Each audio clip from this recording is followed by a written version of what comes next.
بسم اللہ الرحمن الرحیم۔ السلام علیکم۔ ہسٹری اینڈ اسلام چینل میں خوش آمدید۔ ہمارا آج کا موضوع ہے تکبر ابلیس اور اس کا انجام بد۔ جب اللہ تعالیٰ نے تمام فرشتوں کو آدم علیہ السلام کو سجدہ کرنے کا حکم دیا تو ابلیس نے تکبر میں آ کر سجدے سے انکار کیا، پھر اپنے اس عمل بد کی انتہائی قبیح دلیل بھی پیش کر دی۔ اس کا ذکر قرآن کریم میں سورۃ الاعراف کی آیت نمبر 11 اور 12 میں کچھ اس طرح سے آیا ہے، اور ہم ہی نے تم کو ابتدا میں مٹی سے پیدا کیا، پھر تمہاری صورت بنائی، پھر فرشتوں کو حکم دیا کہ آدم کے آگے سجدہ کرو، تو سب نے سجدہ کیا سوائے ابلیس کے، وہ سجدہ کرنے والوں میں شامل نہ ہوا۔ اللہ تعالیٰ نے فرمایا، جب میں نے تجھ کو حکم دیا تو کس چیز نے تجھے سجدہ کرنے سے باز رکھا؟ ابلیس نے کہا، میں اس سے افضل ہوں، مجھے تو نے آگ سے پیدا کیا ہے اور اسے مٹی سے بنایا۔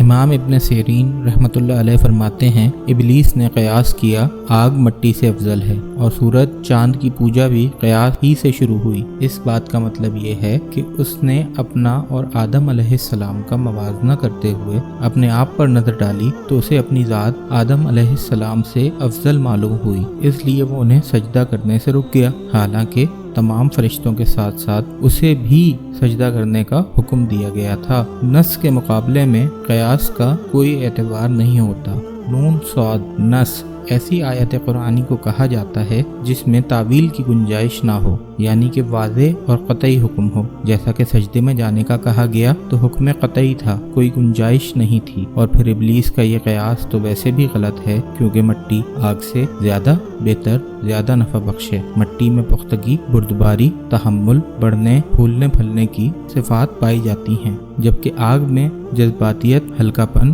جلد بازی اور جلانے کی خصوصیات ہیں۔ پھر حضرت آدم علیہ السلام کو یہ شرف و منزلت بھی حاصل تھی کہ انہیں اللہ تعالیٰ نے اپنے ہاتھ سے پیدا فرما کر ان میں اپنی روح پھونکی تھی، اس لیے فرشتوں کو حکم دیا تھا کہ انہیں سجدہ کریں، جیسا کہ سورہ ہجر کی آیت نمبر 28 سے 35 تک اللہ تعالیٰ نے فرمایا، اور جب تمہارے پروردگار نے فرشتوں سے فرمایا کہ میں کھنکھناتے سڑے ہوئے گارے سے ایک بشر بنانے والا ہوں، جب میں اس کو صورت انسانیت میں درست کر لوں اور اس میں اپنی بے بہا چیز یعنی روح پھونک دوں تو اس کے آگے سجدے میں گر پڑنا۔ تو سب کے سب فرشتے سجدے میں گر پڑے مگر ابلیس، تو اس نے سجدہ کرنے والوں کے ساتھ ہونے سے انکار کر دیا۔ اللہ تعالیٰ نے فرمایا کہ اے ابلیس، تجھے کیا ہوا کہ تو سجدہ کرنے والوں میں شامل نہ ہوا؟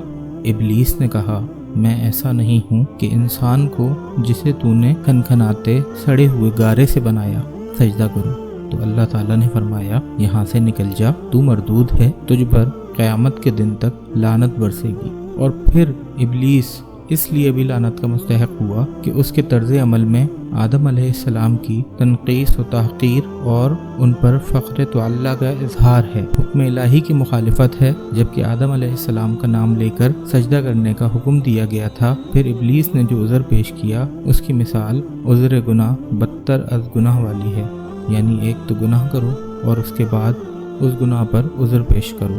تو ابلیس کی مثال اور اس کا عذر اسی چیز کا آئینہ دار ہے۔ اللہ تعالیٰ نے سورہ بنی اسرائیل کی آیت نمبر 61 سے لے کر 65 تک اس کا تذکرہ کچھ یوں فرمایا ہے، اور جب ہم نے فرشتوں سے کہا کہ آدم کو سجدہ کرو تو سب نے سجدہ کیا مگر ابلیس نے نہ کیا۔ کہنے لگا، بھلا میں ایسے شخص کو سجدہ کروں جسے تو نے مٹی سے پیدا کیا ہے؟ پھر ازراہ طنز کہنے لگا، دیکھ تو یہ وہی ہے جسے تو نے مجھ پر فضیلت دی، اگر تو مجھے قیامت کے دن تک مہلت دے تو میں تھوڑے سے شخصوں کے علاوہ اس کی تمام اولاد کی جڑ کاٹتا رہوں گا۔ اللہ تعالیٰ نے فرمایا، یہاں سے چلا جا، جو شخص ان میں سے تیری پیروی کرے گا تو تم سب کی سزا جہنم ہے، اور وہ پوری سزا ہے، اور تو ان میں سے جس کو بہکا سکے اپنی آواز سے بہکاتا رہ، اور ان پر اپنے سواروں اور پیادوں کو چڑھا کر لاتا رہ، اور ان کے مال و اولاد میں شریک ہوتا رہ، اور ان سے وعدہ کرتا رہ، اور شیطان ان سے جو وعدے کرتا ہے سب دھوکہ ہیں۔ جو میرے مخلص بندے ہیں ان پر تیرا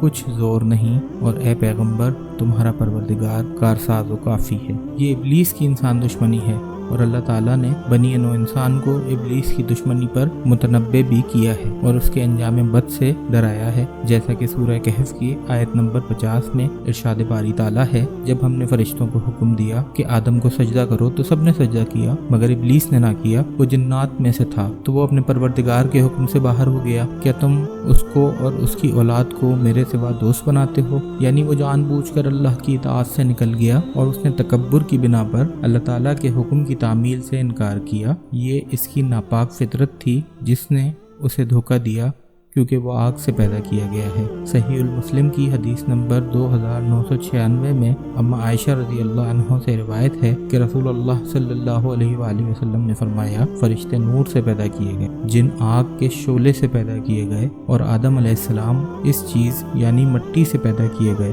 تفسیر ابن کثیر میں حضرت حسن بصری رحمۃ اللہ علیہ نے فرمایا، ابلیس ایک لحظہ بھر بھی فرشتہ نہیں رہا۔ حضرت عباس رضی اللہ تعالی عنہما فرماتے ہیں، ابلیس زمین کے ان فرشتوں میں سے تھا جنہیں جن کہا جاتا تھا، علم و عبادت میں ان سب سے بڑھ کر تھا اور اس کا نام عزازیل تھا۔ ابلیس جب راندہ درگاہ ہوا تو اس نے بنی نوع انسان کے خلاف اعلان جنگ کر دی۔ اس کا ارشاد سورۃ الاعراف کی آیت نمبر 16 اور 17 میں کچھ اس طرح آیا ہے، پھر شیطان نے کہا، مجھے تو نے ملعون کیا ہی ہے، میں تیرے سیدھے راستے پر ان کو گمراہ کرنے کے لیے بیٹھوں گا، پھر ان کے آگے سے اور پیچھے سے، دائیں سے اور بائیں سے، غرض ہر طرف سے آؤں گا، ان کی راہ ماروں گا اور تو ان میں سے اکثر کو شکر گزار نہیں پائے گا۔ یعنی اس نے اللہ سے کہا، چونکہ تو نے مجھے گمراہ کیا ہے اس لیے میں بھی انہیں گمراہ کرنے کے لیے ہر جگہ گھات لگا کر بیٹھوں گا اور انہیں گمراہ کرنے کے لیے ہر طرف سے آؤں۔ خوش نصیب وہی ہے جو اس کی مخالفت کرے اور سراسر بد نصیب وہ ہے جو اس کی بات مان لے۔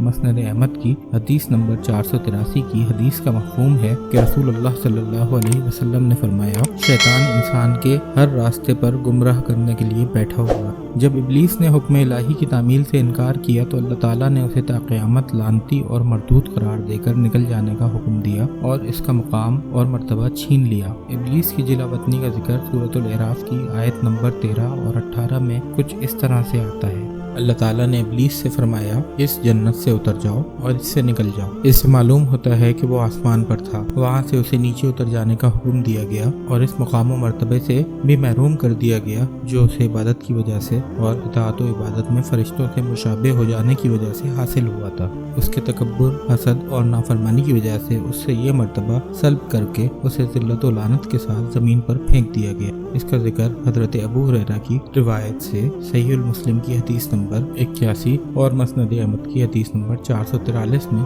کچھ اس طرح سے ملتا ہے کہ حضرت ابو ہریرہ سے روایت ہے کہ رسول اللہ صلی اللہ علیہ وسلم نے فرمایا کہ جب آدم کا بیٹا سجدے کی آیت تلاوت کرتا ہے پھر سجدہ کرتا ہے تو شیطان ایک طرف ہو کر رونے لگتا ہے اور کہتا ہے، ہائے افسوس، ابن آدم کو سجدہ کرنے کا حکم ہوا تو اس نے سجدہ کر لیا، اس کے لیے اسے جنت ملے گی۔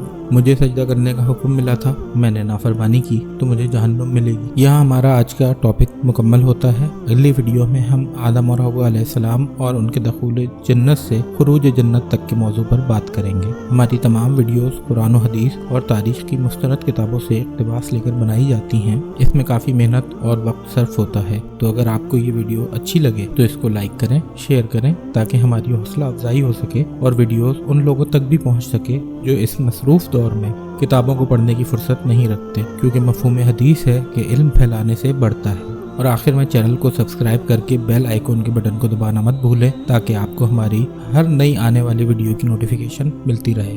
آپ ہماری بہتر رہنمائی کے لیے اپنے سوالات اور تجاویز کمنٹ سیکشن میں دے سکتے ہیں۔ السلام علیکم ورحمۃ اللہ۔